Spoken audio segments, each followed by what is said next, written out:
We'll be talking on evidence-based practice for primary angle closure disease.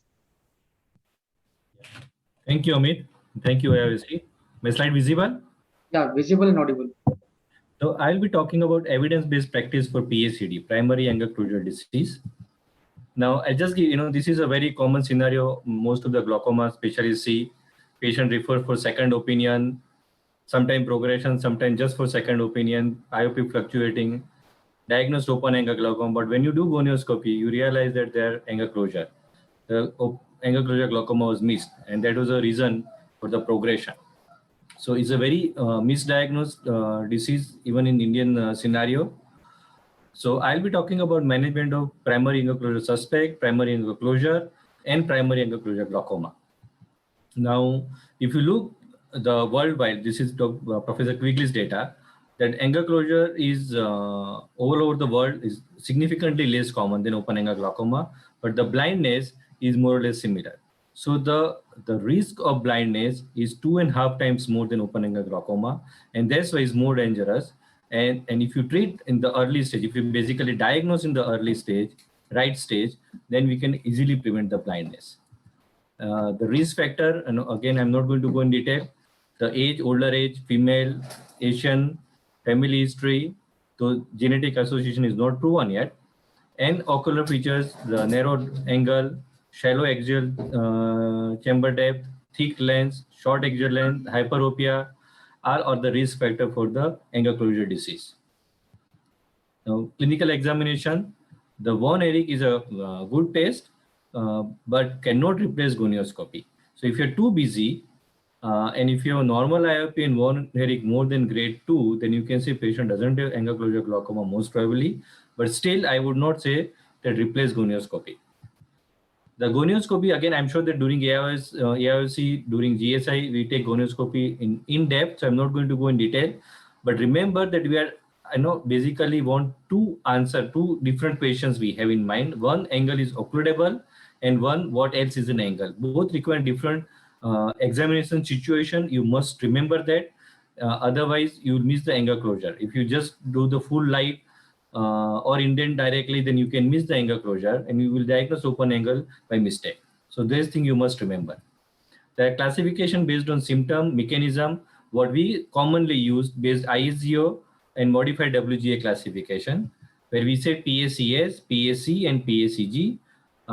And I'll go in detail about this. The primary angle closure suspect, where the filtering pigmented trabecular meshwork is not visible for 180 degree or more, no synechiae, IOP is less than 21, no disc field changes. It is primary angle closure suspect, first stage. Primary angle closure can be divided into appositional angle closure, synechial angle closure, and acute angle closure. The appositional angle closure, where this gonioscopically is same as PACS, but pressures are more, no synechiae. Where synechiae is that the synechiae has developed an angle, even a point synechiae is confirmatory of synechial angle closure. IOP can be raised, can be normal. The PACG, where the disc field changes along with the PAC. Now, before I'm just finishing, so I would just say that imaging, the ASOCT nowadays, has been promoted in lots of confirmatory thing for the PACD, but it is not confirmatory for the angle closure because it cannot diagnose synechiae. It can definitely not replace gonioscopy at this point in time, and with very high false positive, it cannot replace or cannot use even as a screening tool. So the natural cause, we had published this when I was in Vellore. The 22% of PACs progress to PAC over a period of 5 years, 28.5% progress from PAC to PACG. And this is the progression rate. The average incidence of PAC is approximately 0.7. This is from the Chennai study. So I'll come to the management. The first is primary angle closure suspect. Though we don't do iridotomy as a routine treatment in PACD, the recently ZAP trial showed that conversion to PAC, even in the control arm, they had a iridotomy versus control. One eye was iridotomy done, one eye was followed up without iridotomy, and the conversion was 8 versus 4 in 1,000 eyes. So the indicating that the conversion even in the control eye is very small.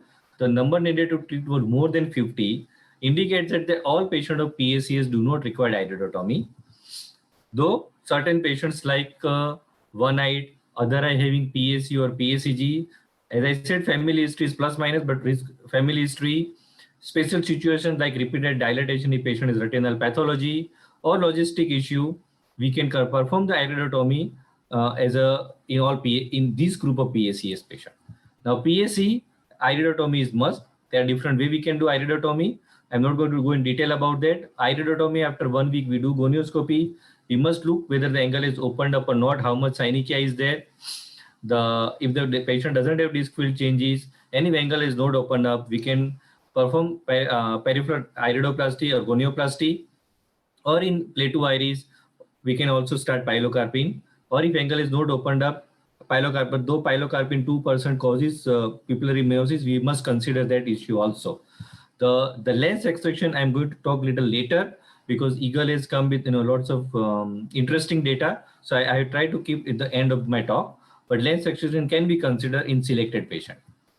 Now PA, so I just give an example. So this patient, IOP is normal. On indentation, the angles open up, there is no synechiae, pressure is normal, no blotchy pigmentation. We can say his PACS, we can follow up. But if the pressure is increased to 26, then his primary angle closure, positional closure, he requires iridotomy. On other hand, if the patient has even a point synechiae, even if the pressures are normal, if high is definitely, but even if pressures are normal, the primary angle closure and would require iridotomy as a mandatory treatment. Now, SLT is one other option, but SLT, there is data about SLT. Arun had done a randomized study in Singapore, and they found that the SLT has very limited role. The IOP reduction was less than PG analog. So SLT only can be considered as selected patient after patent iridotomy. And they published that corneal endothelial loss was more in SLT, which we have to keep in mind. PACS, PACG. Now, that is the most common thing we see. Iridotomy usually we perform. Subsequently, medical management. So, the management is little similar to POAG. We can consider iridoplasty or SLT, and surgical management is the main core of treatment if the damage is moderate or advanced. Now, medical management, is there any different than POAG? So, if you look the studies, various publication, we can say that the prostaglandin effect in angle closure glaucoma is as good as beta blocker, even if the angle is 360-degree close.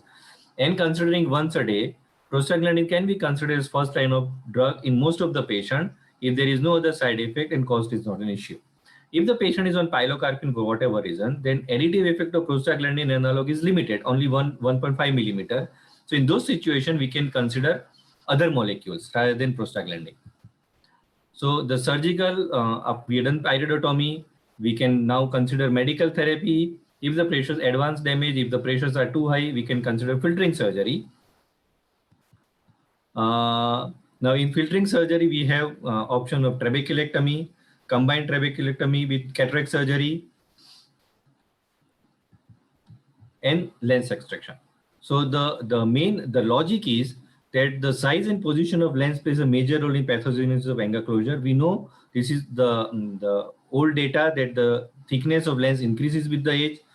The lens moves forward. So the anterior chamber depth decreases, the angle becomes more narrow. So lens extrusion would relieve this, would deepen the anterior chamber, reduce the angle crowding, and can have a better IOP control. So this is a theory. The Eagle trial was done for the PAC and early PACG. What they found that they had IOP, the ocular criteria, IOP reduction, and they had quality of life criteria. And what they reported that their result indicate that clear lens extraction should be considered as the initial treatment for PACG and PAC with increased IOP. The IOP reduction was 1.2 millimeter more in the cataract surgery group versus iridotomy. The number of molecules the glaucoma treatment required were less and the quality of life was better. But quality of life was better because after cataract surgery, the glass, most of the patient from hyperopia become emmetrope. So I think that was more of the reason for the improvement in quality of life. If you look at the study very carefully, they did not meet the criteria. They had decided certain randomized pre-study the criteria that what they want, the results did not meet the minimum difference required, they decided that 1.75 millimeter would be clinically significant IOP reduction. They found only 1.2 millimeter. And if you look the study more carefully, I would like to know three questions answer. Does it improve the disease control? So if you look the study, at 3 years, nearly 50% of the patient gonioscopy findings are missing. So we don't have any information on gonioscopy, even in iridotomy group, which I would like to know. IOP difference is minimum. The disc field progression, they are not written, it's only 3 years. So to use EAGLE as a blanket criteria for cataract surgery in all PSC, all PSEG, I would say definitely no. There may be selected patient where would benefit. They also didn't do Landsword, which I would say very important criteria. So the EAGLE cannot be used as a blanket rule for the cataract surgery in all PSC or PSEG. Other options, we have combined cataract and trabeculectomy. We have goniosyneculasis and glaucoma implant, definitely for the refractive glaucoma. These all are the standard guidelines. So I'm not going to go in detail. And cyclodestructive procedure only at the end stage, absolute glaucoma, when there is no vision potential. So I will just say, because I was talking about evidence-based, the meta-analysis done of RCT involving trabeculectomy, cataract and combined cataract surgery found that the combined cataract and glaucoma surgery, the IOP reduction was maximum, but that came with the cost of more complication. So you have to remember that when you do a combined cataract glaucoma surgery or trabeculectomy, the complication would be more. You have to explain the patient, but certain time we don't have a choice, we would require. So if the patient has an advanced damage, I would consider trabeculectomy as a first line of treatment rather than cataract surgery. Acute angle closure, I'm just covering. I'm not going to go in detail. It required immediate management in forms of IV mannitol, oral acetazolamide, iridotomy. If the iridotomy is difficult, you can do peripheral iridoplasty and then do iridotomy when the corneal edema reduces. But don't forget the fellow eye. Fellow eye iridotomy is must. Otherwise, the risk of acute angle closure in other eye also is very high. And I have seen patient where the fellow eye was not done iridotomy and patient came with the pressure of 50 to me after 2 years of iridotomy done in one eye. Kajal, your time is up, please. Last slide. Thank you. So gonioplasty and pilocarpine, two options we have. So this is the guideline. PSCS, observe, PSC, iridotomy, and if the pressures are high, medical management. PSEG after iridotomy, they have damage, they would require a long-term follow-up. Of course, a PSC also would require, but that, as I mentioned, medical management, certain patient